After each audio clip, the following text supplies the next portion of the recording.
और दूसरी बात भाई और बहनों, में यहाँ भी शिक्षा लेनी चाहिए।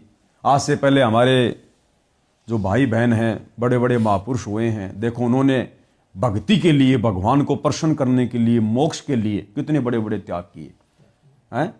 मोरध्वज ने और उसकी रानी ने केवल स्वर्ग प्राप्ति के लिए, और दोनों ने अपने इकलौते बेटे ताम्रध्वज का सिर चीर दिया, केवल स्वर्ग के लिए। जहां जाने के बाद वापस गधा कुत्ता बनना पड़ता है, नरक में जाना पड़ता है। बड़े बड़े साधु संत ऋषि महात्माओं ने घर त्याग दिए, परिवार त्याग दिए, जंगलों में जा जाकर घोर तप की। मंसूर जैसे महापुरुष ने परमात्मा के नाम के लिए, भक्ति के लिए अंग अंग कटवा दिया। और शेख फरीद जैसे महापुरुष ने, जिसने 12 साल में केवल 50 किलो अनाज खाया। अगर रोजाना का एवरेज निकाले 10 ग्राम, यानी एक जो रुपए का सिक्का उसका वजन भी ज्यादा है। इतना अन्न खा के उसने 12 साल तक भक्ति की। विषय वासना उसके निकट भी नहीं आई। लेकिन आप और हमने तो वो भी नहीं करना, ना कम खाना ना ज्यादा खाना, हमने तो संयम करना है, जो गीता जी कह रही है, जो गुरु की वाणी कह रही है कि प्रथम अंजल संयम राखै, योग युगत बिर सतगुरु वाकै। तो अब परमेश्वर की दया से, क्योंकि दास को परमात्मा ने प्रेरणा की, और हम दोनों भाइयों ने, भगत जी ने और दास ने, पिछले कई दिनों से मालिक के आशीर्वाद से ये रिहर्सल शुरू भी कर दी है। इसके अनुभव भी सामने हैं। मालिक बहुत बढ़िया सुमरण करवाते हैं, सुमरण में बड़ा आनंद आता है, और भोजन पर परमात्मा ने संयम करवा दिया। अब क्या करना हमने सबने, किस प्रकार से करना है, वो जानकारी देनी बहुत जरूरी है। सुमरण को ज्यादा समय, और क्योंकि दास अपने ऊपर ही लेकर बताएगा, परमात्मा जी के आशीर्वाद से पहले दास को बड़ी भूख लगा करती थी। भाई दिन में 2 टाइम का खाना तो था ही था, सुबह शाम का, और बीच बीच में और मूंगफली खा लिया, गुड़ खा लिया, और कुछ बना लिया, बच्चों ने बना लिया, किसी भगत के घर चले गए, वहां कुछ खा लिया। खैर बाहर का तो हमने खाना छोड़ दिया मालिक के आशीर्वाद से। बाहर का तो पानी भी हम मजबूरी में पीते हैं, लेकिन घर पर कभी कभी कोई समोसे बना लिए, कभी जलेबी बना ली, मालिक को भोग लगाने की दृष्टि से। और वैसे भी कुछ न कुछ खाते रहते थे, कोई फल फ्रूट हो गया, कुछ हो गया, सारा दिन जानवर की तरह चलता ही रहता है, और भूख भी लगती थी, लेकिन भक्ति नहीं हो पाती थी। हालांकि हमारा ध्यान नहीं था उस तरफ, क्योंकि काल जाने नहीं देता। लेकिन सुमरण करते थे तो अंगड़ाई आती थी, उबासियां आती थी, प्रथम नाम का जाप करते थे। आज भी देख लो आप, जो भगत भाई बहन प्रथम नाम का जाप करने बैठेगा, सबसे पहले जम्भाई आएगी, उबासी आएगी, मुंह पटेगा, बीच बीच में जम्भाई आएगी, आंखों से आंसू आएंगे, मन भगेगा। कारण यही है, हमारा अंजल पर संयम नहीं है। क्योंकि सतगुरु ने जो फॉर्मूले बता दिए वो परम सत्य हैं, और गुरु कहता कि जब तक मेरे द्वारा बताए गए फॉर्मूले तुम लागू नहीं करोगे, तुम कभी भक्ति पर सफल नहीं हो सकते। जिस प्रकार गणित का फॉर्मूला है, मान लो मूलधन 100 रुपए, जब तक 100 रुपए मूलधन नहीं मानोगे, तुम जिंदगी में मूल रकम नहीं निकाल पाओगे। तो गुरु ने जो फॉर्मूला बता दिया कि प्रथम अंजल संयम राखै, जब तक हम संयम नहीं करेंगे भोजन पानी पर, हम कभी भी भक्ति सफल नहीं कर पाएंगे। सुमरण उस भाव से नहीं हो पाएगा, और विषय वासना भी सताएगी, नींद भी सताएगी, आलस्य भी आएगा, मन में तरह तरह के ख्याल भी आएंगे, नींद भी आएगी। तो अब परमात्मा ने दया बख्शी। अब मालिक ने क्या दया बख्शी? दास सुबह का नाश्ता नहीं करता है, कुछ भी, चाहे कुछ भी बनो, कुछ नहीं करता। सबसे पहले क्या करते हैं? सबसे पहले उठते ही, जैसे भाई दास को ज्यादातर सेवा में रहना पड़ता है, रात्रि को लेट तक जगना पड़ता है, तो कभी कभार जैसे दास थोड़ा नित्य नियम ब्रह्म मुहूर्त में नहीं कर पाता, थोड़ा लेट हो जाता है। लेकिन प्रोसीजर वही है, चाहे ब्रह्म मुहूर्त में करो, चाहे 2 घंटे बाद करो। परमात्मा ने क्या करवा रखा है सभी सत्सेवक भाई बहनों के घरों में, जो दास भी करता है, सर्वप्रथम हम उठते हैं। उठते ही सबसे पहले परमात्मा जी का मंगलाचरण, और गुरु की महिमा में 8 वाणियां, समरथ साहेब, रत्न उजागर, सत्य पुरुष मेरे सुख के सागर। ये परमात्मा ने कबीर सागर के सरदार्थ में लिखा भी हुआ है कि बच्चों सबसे पहले उठते ही मंगलाचरण, उसके बाद ये 8 वाणियां हर एक भगत ने बोलनी है।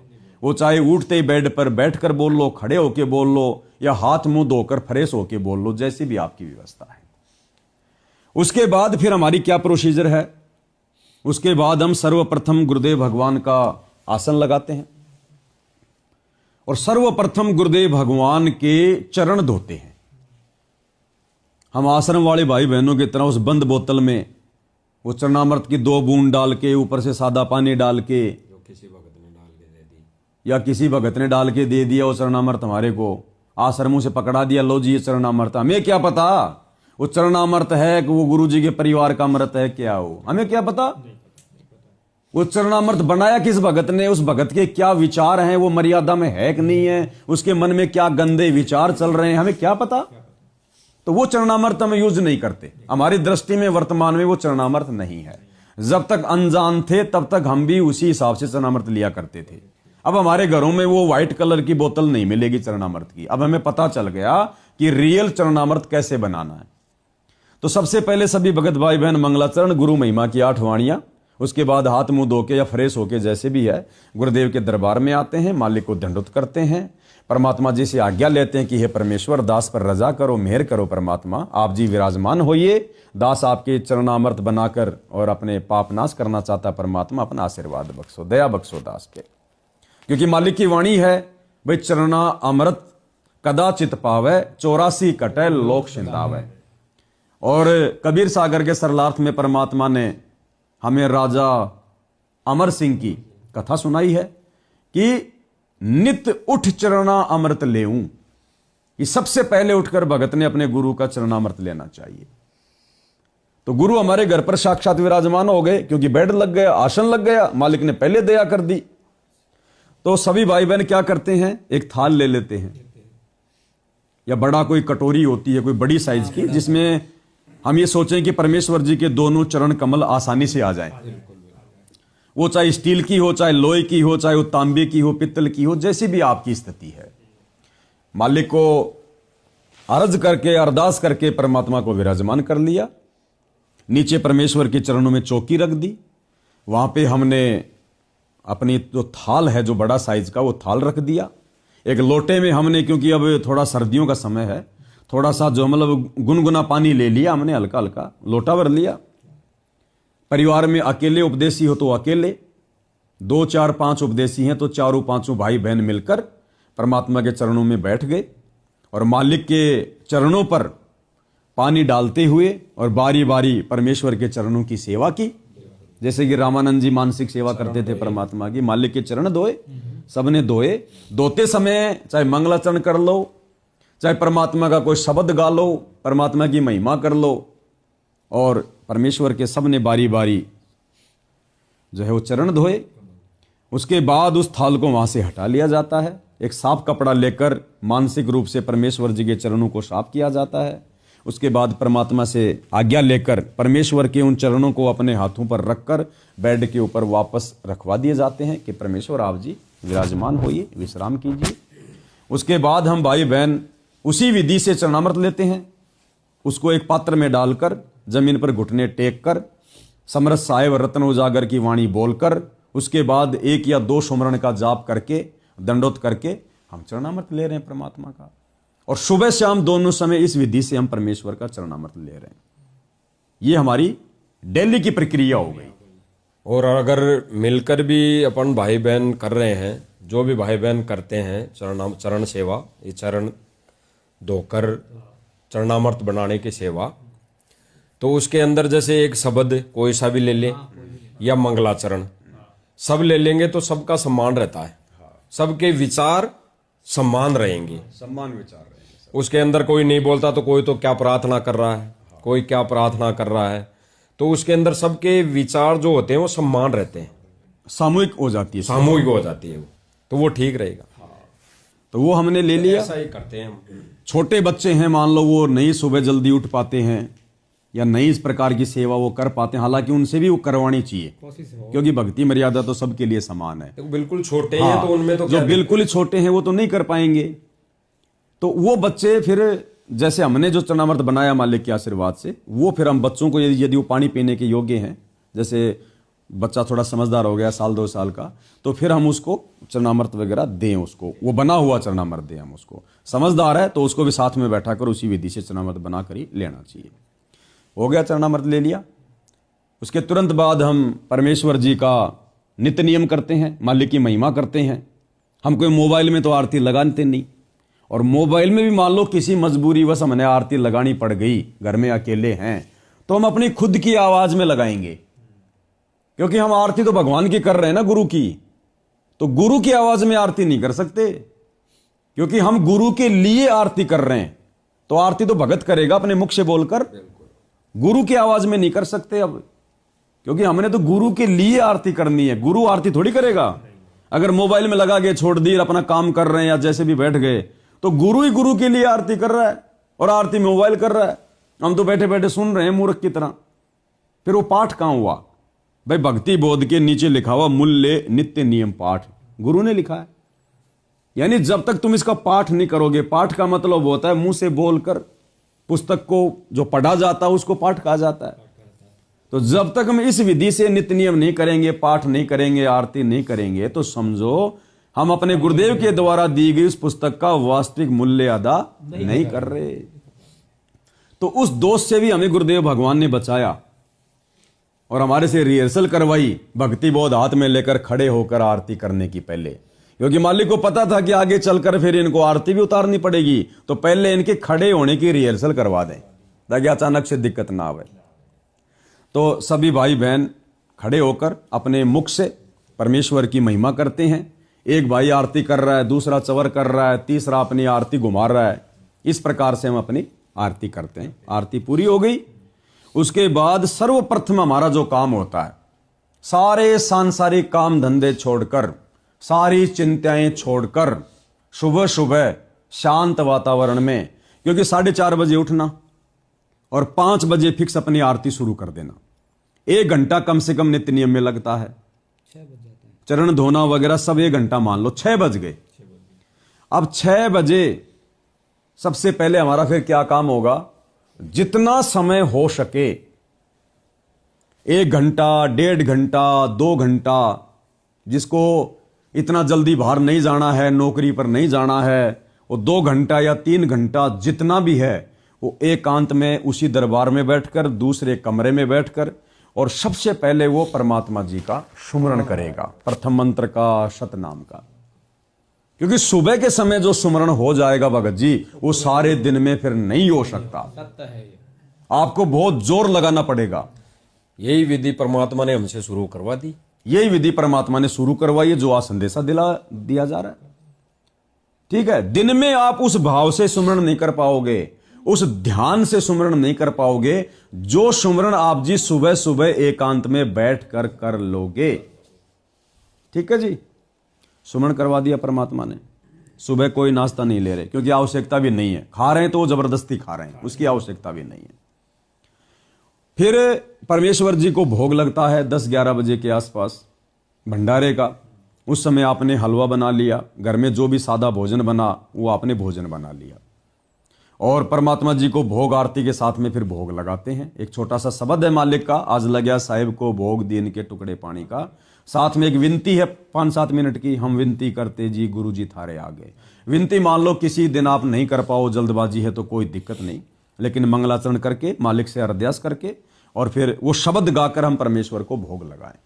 भोग लग गया, विधान पूरा हो गया, क्योंकि आपने गुरु को इष्ट मान लिया। गीता अध्याय 3 श्लोक 13 के अनुसार भोग लगा दिया। अब वो भोग बन गया प्रसाद, उसको खाने से हमारे पाप कर्मों का होगा नाश। ठीक है जी, भोग लग गया। अब भगत जी, ठीक है, जिस भाई को जैसा भी समय है, ऑफिस जाना है, काम धंधे पे जाना है, मजदूरी में जाना, खेत में जाना है, उस हिसाब से अपना भोजन साथ में लेके चले जाओ, या अपना भोजन अपने घर पर कर लो। लेकिन अब हमने पहले की तरह पेट भरकर भोजन नहीं करना, जो हम संयम नहीं दिखा रहे थे। अब हमने संयम दिखाना है, संयम रखना है, इच्छाओं का दमन करना है। ये मन तभी मरेगा, तभी न्यूट्रल होगा, निष्क्रिय होगा, तब हमें ये यहां से जाने की इजाजत देगा, हमें छोड़ेगा। अन्यथा यदि हम मीठे गन्ने की तरह विषय वासनाओं से भरे रहेंगे, इच्छाओं से भरे रहेंगे, मनमाना भोजन खाते रहेंगे, इच्छाओं के अनुसार चलेंगे, तो भैया ये हमें कभी भी नहीं छोड़ेगा। और जब गन्ना थोता होता है, जैसे कई बार क्या होता है, हम पहले छोटे छोटे थे, खेतों में जाते थे आप और हम सभी, बाजरे के खेत से गन्ना उखाड़ा है, और जब उसको छीलते थे खाने के लिए, और अंदर से बहुत सारे गन्ने होते थे, सफेद सफेद होते थे, थोते थोते, कोई रस नहीं होता था। हम क्या करते थे? फेंक देते थे उसको। हम उसकी दूसरी पोली भी नहीं देखते थे कि वो मीठी है खारी। हम क्या देखते थे? ये पहली वाली थोती है तो सारा थोता है, उसको तुरंत फेंक देते थे, हम हमारे मतलब का नहीं है। और यदि कोई मीठा गन्ना होता था तो उसका छिलका भी चूसते थे, चींटियों के लिए भी नहीं छोड़ते थे एक टपका, क्योंकि उसमें रस था, माड़ था। इसी प्रकार ये काल उसी भगत को छोड़ेगा जो भगत थोता हो जाएगा, जिसकी कोई इच्छा नहीं होगी, जो जीवित मरना सीख लेगा, उसको छोड़ेगा। तो काल के लिए हमने थोता बनना पड़ेगा, और वो थोता व्यक्ति फिर सतगुरु के काम का होता है। वो पकड़ता है भगवान, वही मरा हुआ भगत, जीवित मरा हुआ भगत फिर सतगुरु के काम का होता है कि बेटा ये अब मेरे काम का है, क्योंकि सतलोक में तो विकार रहित होके जाया जाएगा, जीवित मर के जाया जाएगा। तब सतगुरु हमें लेगा और काल हमें छोड़ेगा। ठीक है जी। तो दास क्या करता है परमात्मा जी के आशीर्वाद से, क्योंकि देखो परमात्मा जब किसी कार्य की शुरुआत करवाते हैं तो मालिक का बहुत बड़ा आशीर्वाद होता है सबके ऊपर, जो जो उस कार्य को उस नियत से करता है, मोक्ष को ध्यान में रखकर। पहले नाश्ता खाते थे, उसके बाद भंडारा भी तुरंत ले लेते थे 2 घंटे बाद में, और भूख भी लगी रहती थी। अब भगत जी जब से परमात्मा का चरणामृत बनाकर पीना शुरू किया है, भगत जी नाश्ते की इच्छा भी नहीं होती है, परमात्मा भूख को मार रहा है। जहां पहले 10-11 बजे भंडारा करते थे, अब भंडारे की भूख नहीं लगती, ना लगेगी। अब 12 और 2 के बीच में दास भोजन ग्रहण करता है, और जहां पहले 4 खाता था, बड़ी मुश्किल से 2 चपाती खाता है, क्योंकि पहले हम पेट भरने के लिए खा रहे थे, अब हम शरीर को चलाने के लिए खाएंगे, कि जितने में शरीर चल जाए उतना जरूरी है। भरकर खाने का मतलब है मन मांग रहा है, या तो सब्जी टेस्टी है, या रोटी टेस्टी है, या कोई और मिष्ठान भंडार टेस्टी है, तो वो मन की खुराक है, वो मन ले रहा है, शरीर को आवश्यकता नहीं है, शरीर चलाने के लिए उतना खाने की आवश्यकता नहीं है। वो मन, जब मन का टेस्ट खत्म हो जाता है कि हां मैं तृप्त हो गया, तब हमें लगता है कि मेरी भूख अब मिट गई, लेकिन वो मन की भूख मिटी है। हम क्या कर रहे हैं? मन की खुराक तैयार कर रहे हैं। ये वासना है, ये भोजन भी वासना है, आवश्यकता से ज्यादा खाना, और ज्यादा मीठा भोजन, ज्यादा चटपटा भोजन, ज्यादा तीखा भोजन और टेस्टी भोजन, ये वासना। और ये वासना कहां जमा होती है? सूक्ष्म शरीर में, क्योंकि काल स्थूल शरीर थोड़ी खाएगा, ये तो यहीं रह जाएगा। इस शरीर के माध्यम से सूक्ष्म शरीर में काल अपनी वासना तैयार करवा रहा है, और हमने वासनाओं का ही तो दमन करना है। जिसकी वासना मिट गई उसका मोक्ष, वो काल के किसी काम का नहीं। दूसरी बात, कितनी अच्छी चीज हो, कितनी मीठी चीज हो, कितनी तीखी चीज हो, कितनी टेस्टी चीज हो, एक बार जब वो हमारे गले से नीचे उतर जाती है, क्या हमें उसके टेस्ट का पता चलता है? क्या हमें वो आनंद आता है? नहीं आता ना। कहां तक आनंद आ रहा है? जब तक जीभ के ऊपर है, दांत चल रहे हैं, और वो एक आनंद ले रहे हैं हम उस चीज का। वो कौन ले रहा आनंद? ना जीभ ले रही, ना दांत ले रहे, ना पेट ले रहा, ना हम ले रहे, वो मन ले रहा है। वो अपनी खुराक तैयार कर रहा है सूक्ष्म शरीर में, धीरे धीरे धीरे धीरे धीरे धीरे। शराब पीने वाला शराब पीता है, पेट में जाने के बाद कोई आनंद है क्या? जब तक वो आ रहा है, वासना बन रही है। हम कोई मीठी चीज खा रहे हैं, जब तक जीभ पर है, मुंह पर है, चबा रहे हैं, तब तक आनंद आ रहा है। काल की वासना जमा हो रही है, नीचे उतरते ही उसका कोई मतलब नहीं है।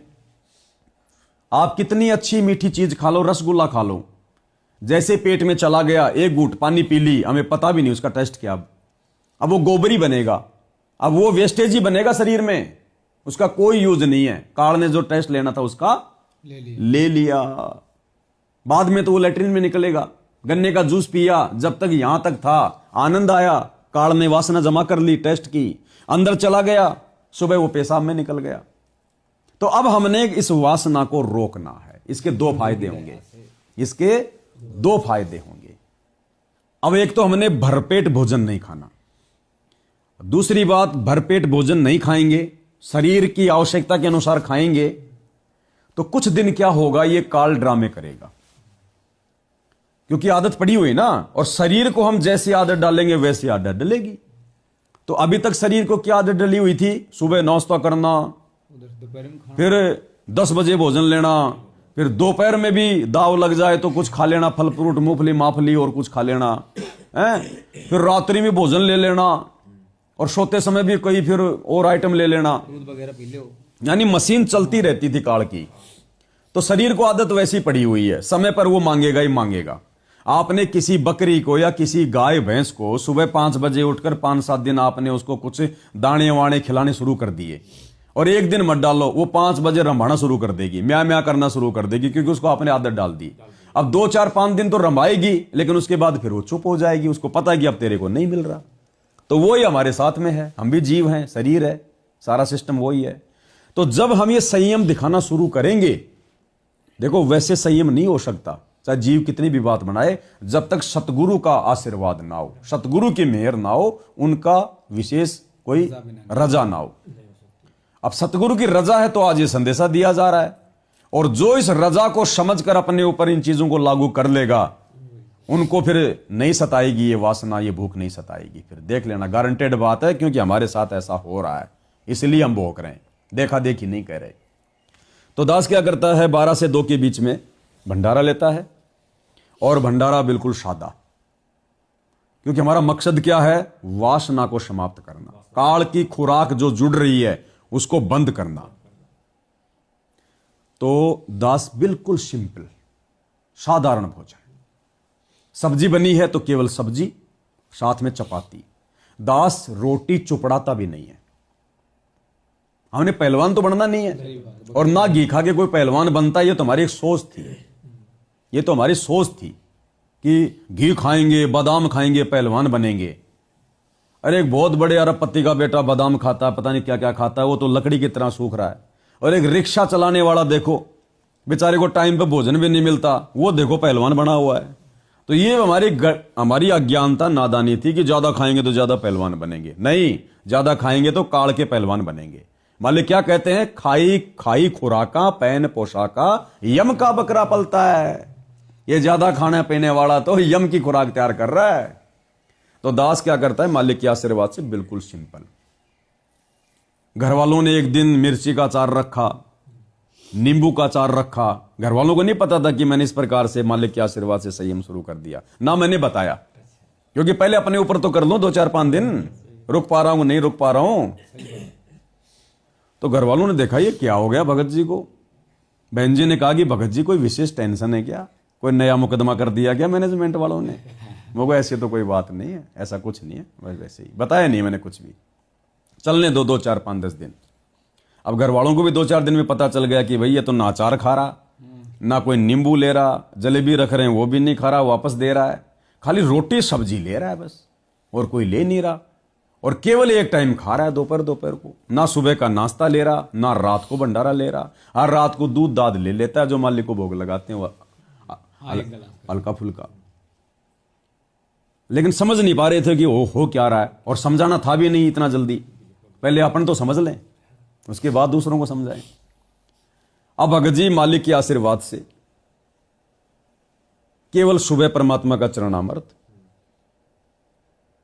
रात को कुछ खाते नहीं, हल्का फुल्का दूध मिल गया तो पी लिया, दोपहर का भोजन किया 12 से 2 के बीच में, और वो भी बिल्कुल जहां पहले 4 खाते थे अब 2 रोटी खा रहे हैं, और ना कोई अचार, ना कोई तीखापन, ना कोई सलाद, कुछ नहीं, सलाद भी नहीं, ना मिर्ची, ना कुछ नहीं, सिंपल आवश्यकता के अनुसार खाया। पूरा दिन सही रहा, बढ़िया भक्ति। और रात्रि के समय कुछ खाया नहीं, केवल दूध पी लिया।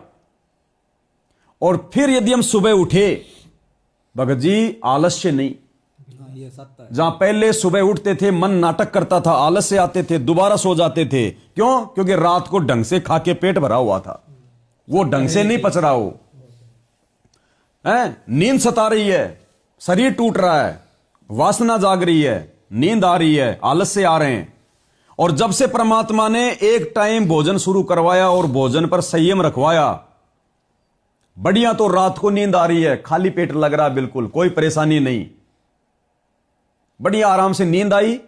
और भगत जी जहां पहले 6 घंटे में नींद पूरी नहीं होती थी, अब 4 घंटे में नींद पूरी हो रही है। और बड़ी आसानी से सुबह उठकर परमात्मा का नित्य नियम कर रहे हैं। और जहां रात को खाना खाकर जब सुबह नित्य नियम करते थे, ढंग से फ्रेश नहीं हो पाते थे, पेट भरा रहता था, वहीं पर पाद मारते रहते थे, बड़े दिक्कत होती थी। मालिक के दरबार में गैस भी नहीं निकाल सकते, रोकनी पड़ती थी, या बाहर जाकर हाथ धोने के बहाने गैस निकाल के आनी पड़ती थी, आलस से आते रहते थे। कुछ नहीं, बिल्कुल खाली पेट, बड़ा शांत पेट, और बढ़िया मालिक की आरती हो रही है, कोई दिक्कत नहीं। ध्यान तो पेट में जावे, कभी कहां जावे, ध्यान तो जाना चाहिए भगवान में। आरती करते समय उधर आ रही है गैस, ध्यान जा रहा हमारा गैस में। सिंपल तरीके से बड़ी आरती हो रही है मालिक की, कोई दिक्कत नहीं है, ना कोई नींद ना कोई परेशानी। और उसके बाद फिर वही प्रोसीजर, फिर आरती के बाद में जब सुमरन करने बैठते हैं तो खाली पेट है। भगत जी बड़ा आनंद आता है सुमरन में परमात्मा के। जहां पहले 1 घंटा करते थे बैठ के, अब 3 घंटे का पता नहीं चलता, क्योंकि खाली पेट है। श्वास भी बड़ी आसानी से ऊपर नीचे हो रही है, नहीं पेट भरा है, श्वास को भी आने में दिक्कत हो रही है। इसलिए मालिक कहते हैं प्रथम अंजल संयम राखै, योग युगत बिर सतगुरु बाखै। अब गुरुदेव भगवान को हम भोग लगाते हैं भंडारे का। पहले हम सुबह का नाश्ता भी लगा रहे थे, 10-11 बजे फिर भोग लगा रहे हैं, फिर शाम को 4-5 बजे जैसा भी जिसको समय मिला फल फ्रूट का भोग लगा रहा है, फिर शाम को भंडारे का भोग हो गया। अब हमने क्या करना है भाई और बहनों, क्योंकि परमात्मा ने हमारे को आदत डलवानी थी, आदत हमारी डल गई परमात्मा को भोग लगाने की। अब हमें बिल्कुल भी ऐसा नहीं लग रहा कि जैसे हमको एक्स्ट्रा काम कर रहे हैं, हमारी रूटीन में आ गया, दिनचर्या में आ गया। लेकिन समय समय पर परमात्मा हमें अपडेट करते हैं। अब हमने भगवान पहचान लिया, भोग भी लगा रहे हैं, सारा काम कर रहे हैं, लेकिन अब उनकी सेवा सुमरण भक्ति से हमारा भला होगा। अब हमने क्या करना है, सुमरण को ज्यादा समय दिया जाए। उसके लिए माता बहनें अगर चाहें तो सुबह यदि आप गुरुदेव भगवान को नाश्ते का भोग नहीं लगाना चाहती हैं, या आप नहीं लगाएं तो भी कोई दिक्कत नहीं है। अब मान लीजिए आपके घर में छोटे बच्चे हैं, स्कूल जा रहे हैं, आपका पति है, आपका भगत है, वो कोई धंधा कर रहा है, मजदूरी कर रहा है, कोई ऑफिस जाता है, तो उनको तो नाश्ता बनाना पड़ेगा। अगर उस समय नाश्ता बना रहे हो तो फिर भगवान को भोग भी लगाना पड़ेगा, वो भी जरूरी है, क्योंकि जो भी बनेगा पहले भगवान को तो भोग लगेगा।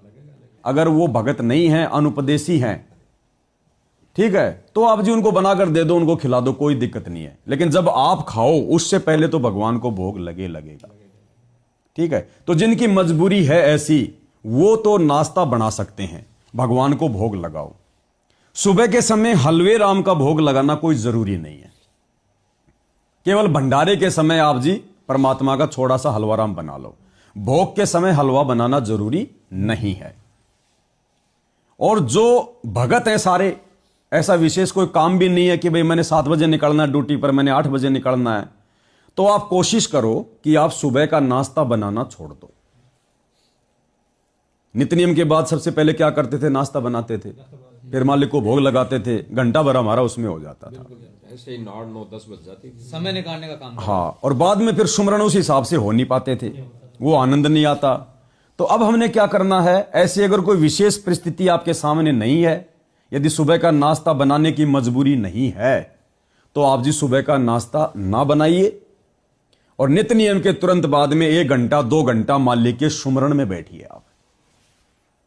उसके बाद जब भंडारे का समय हो तो परमात्मा को भंडारे का भोग लगाओ, और बिल्कुल सिंपल बनाओ, बिल्कुल सिंपल।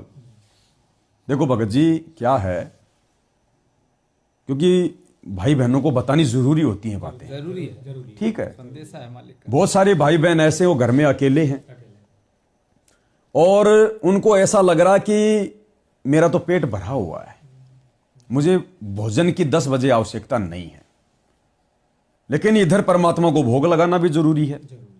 अब भोग लगा दिया तो उसको खाएगा कौन, तो इसमें क्या है कि भगवान कोई भोजन का भूखा नहीं है, ना भगवान का शरीर आप और हमारी तरह भोजन से चलता है। यह तो एक विधान है कि वे जो भी भगवान ने दिया है, जो घर में बना रहे हो, सबसे पहले भगवान को समर्पित करो, अर्पित करो, उसके बाद उसको तुम ग्रहण करो, पाप कटेंगे।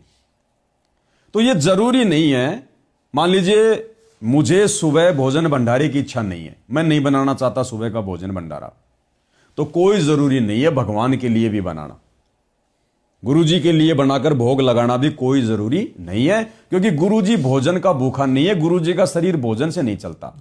आपने जब जब भोजन खाना है उस समय खाने से पहले गुरुजी को भोग लगाना जरूरी है। आपने सुबह का खा लिया, शाम को आपकी इच्छा नहीं है भोग बनाने की, भोजन खाने की, तो आप जबरदस्ती ना करें। गुरुजी को भी भोग लगाने की, बनाने की जरूरत नहीं है, क्योंकि भगवान का शरीर भोजन से नहीं चलता। हम केवल इसलिए भोग लगा रहे हैं भगवान को, ताकि उसको खाने से पहले भगवान को समर्पित हो जाए तो हमारे पाप कटें। बाकी भगवान दोनों टाइम हमारे भोजन का इंतजार नहीं करता, भगवान का शरीर भोजन से नहीं चलता। तो मन में कोई भाई बहन ये दोष ना पाड़े कि भाई मैं नहीं खा रहा तो गुरुजी को तो लगाना ही पड़ेगा, नहीं, बिल्कुल सही है कि नहीं। तो मान लो मैंने सुबह भोजन बना दिया, भगवान को लगा दिया सिंपल सादे तरीके से, और शाम को मान लो मुझे लगता है कि पेट भरा हुआ है, खाना वेस्टेज जाएगा, जबरदस्ती का खाना हो जाएगा, तो मत बनाओ, मत भगवान को भोग लगाओ, है। एक गिलास दूध का भगवान के चरणों में रख दो, उसको बाद में आप पी लो, आराम से आप अपना भजन करो, अपना विश्राम करो, कोई दिक्कत नहीं है इसमें।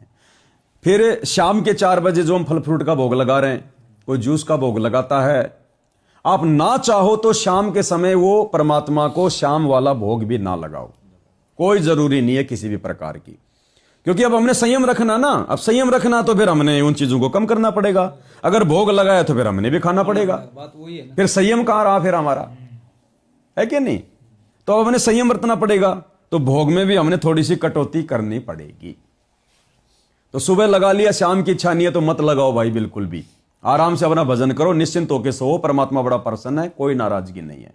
सुबह का भोग लगाने की इच्छा नहीं है, मतलब खाने की इच्छा नहीं है, तो भोग बनाकर भगवान को लगाने की कोई जरूरत नहीं है।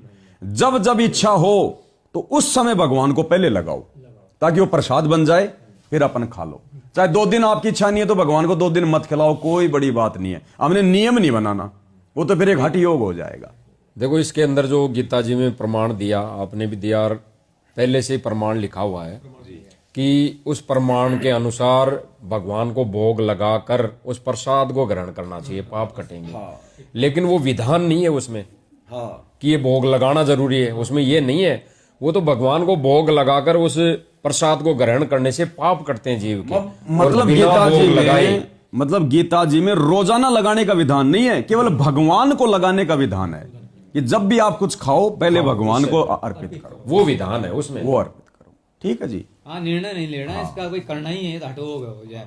करना तो ये है कि मान लो अब जैसे भगत जी ने बताया कि इच्छा नहीं है मेरी, भाई भंडारा लेने की मेरी इच्छा नहीं है, और वो ये सोच ले कि ये तो विधान तो है भाई भगवान को भोग लगाना, लेकिन ये विधान नहीं है उसमें। अगर वो लगा दिया भोग और खुद नहीं लेगा तो उसका क्या करेगा भाई, प्रसाद का फिर उसका निरादर होगा, फिर तो ज्यादा उल्टा वो मतलब दोषी हो जाएंगे। बताया गया कि अंजल साहेब रूप है, फिर भगवान पाती है, फिर दोषी होगा वो, अंजल साहिब रूप है ना, इसलिए अब भोग लगा के हम नहीं खा रहे तो फिर हमने लगाया किस लिए।